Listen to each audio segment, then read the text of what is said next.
because there will be, we do appreciate being reminded about the importance of libraries. Okay. Hey, good evening. I'm Steve Augustino, a member of the Gaithersburg High School PTSA. I got a couple of things I want to say. First, to Mr. Beach and to the members of the County Council, I want to encourage you and I want to underscore something that has been said several times before. We strongly support the school police officer program.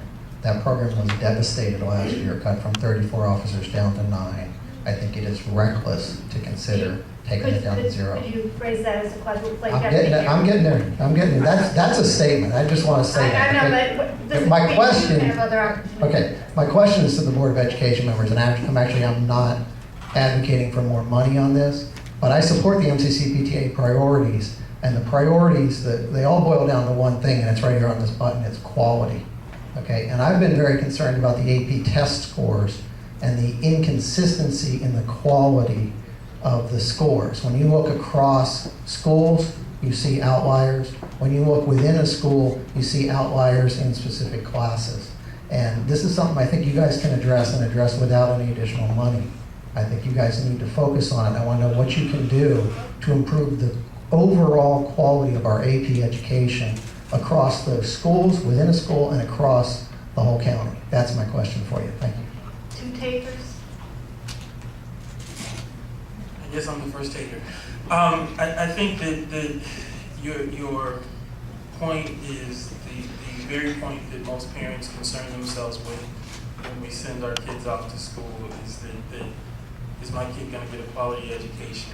And the issue that Dr. Wiest has raised, and in fact he charged staff to look at this summer, and I actually participated in it, was to look at the issue of variability.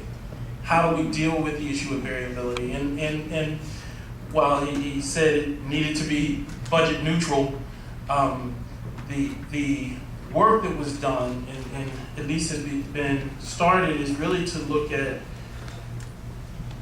one, there needs to be a lot more communication among schools. And the fact is, looking at this data, looking at how schools are performing individually, and then dealing with what are the best practices at those schools, and sharing those best practices across all of our schools and figuring out what works.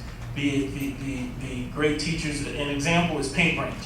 Paint Branch High School has been off the charts with their AP scores, particularly for African American students. They've just done a phenomenal job, and it's been recognized, as it should be. The question now is, how do you share that good work with other high schools and not create the excuses among our high schools that, well, we have this population here and we have more needs than you do, therefore we can't perform as well as another high school.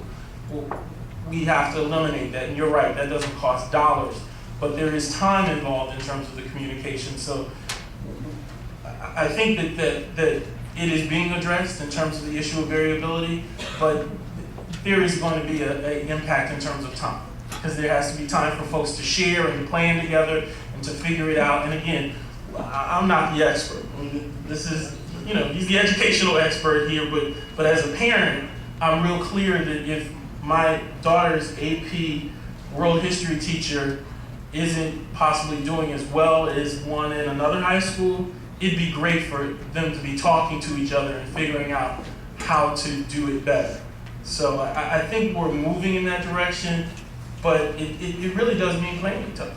Okay, and that is dollars. Thank you. Let's do 30 seconds because we have a couple of different people.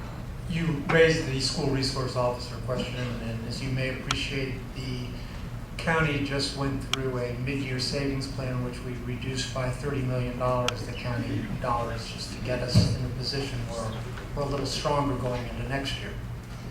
The county executive had proposed eliminating completely the school resource officer budget item, and our colleagues from the council said no, we didn't think that was appropriate in the middle of the year. And I will say to you that the conversation that we had at the council is partly what Councilmember Leventhal observed, which was we spend $37 million of county dollars for direct support of the school system, of which this is part of.